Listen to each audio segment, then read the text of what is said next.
spinach artichoke crispy chicken nachos. This is it. Let's make it. Tonight, we are making something weird. We are making something different. We are making something that has come out of my husband's brain. We are making spinach artichoke chicken nachos.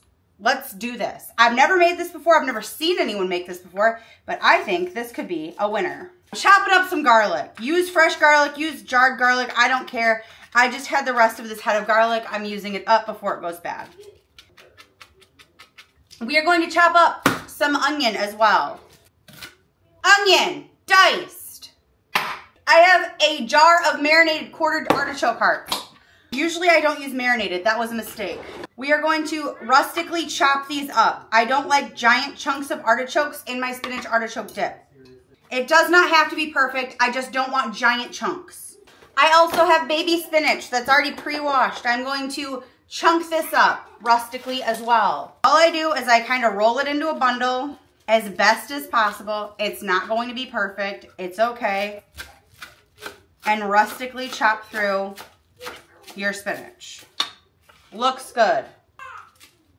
While we make our spinach artichoke dip, we are going to air fry some of these chicken chunks. You can make your own chicken. I am taking shortcuts because it is hot as hell. I don't feel like doing anything. And this is what I thought up for dinner tonight. Into a saucepan, I am going to throw a stick of butter. Also a little avocado oil to keep things from burning. Avocado oil has a higher smoke point than butter. Butter burns easier than avocado oil. My butter is now melted. Add in your garlic, a metric ton of it. Remember, fresh garlic requires less than jarlic. Don't leave any behind. Also, my onion. Cook these down until they are translucent. I do not want any large chunks of onion or garlic in my spinach and artichoke dip. Some time has elapsed and now my onions and garlic are basically translucent. I'm going to add 1/8 of a cup of flour. This is going to turn that into a roux. We might need to add more flour. I'm not quite sure yet. We are going to stir this around. Yeah, we need more flour. 1/4 cup of flour. Stir this around, let your flour get cooked off. You don't want it to taste like flour. You want it to taste like spinach artichoke dip. And if it tastes like flour, it's not doing a very good job, is it? I am now going to crack some black pepper right on in. I like mine to be quite peppery. I am not adding salt into this yet because I'm going to add in things that are very salty on their own. I don't want to over salt this. You can always add salt, you can't take it out. I'm going to add some milk. I have lactose-free milk, but not much of it, so we're gonna have to use regular milk too and pray that I don't get sick. I have no idea how much. That much. Eyeball that shit.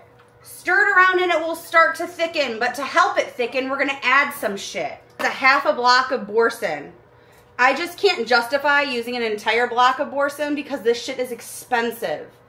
Right into the pot. I am going to add some mozzarella, a handful or two, I don't know how much. Ideally, you would shred this yourself. I don't have the energy.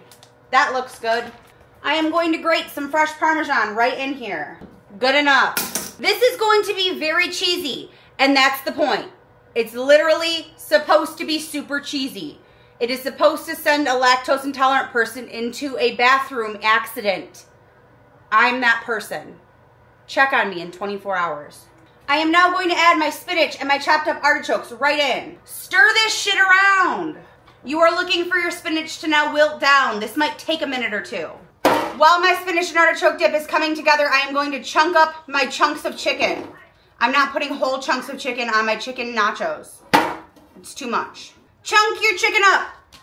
Rustically. Chicken chunked. Our spinach artichoke dip is now done. It's time to assemble our nachos. I have tortilla strips, a Costco size bag from Costco. In an even layer, spread your tortilla chips out. This is gonna be a saucy nacho situation. We are going to drizzle our dip right on top. Apparently this was not the vision my husband had in mind, but we're going with it. Next up, chicken. Next up, bacon.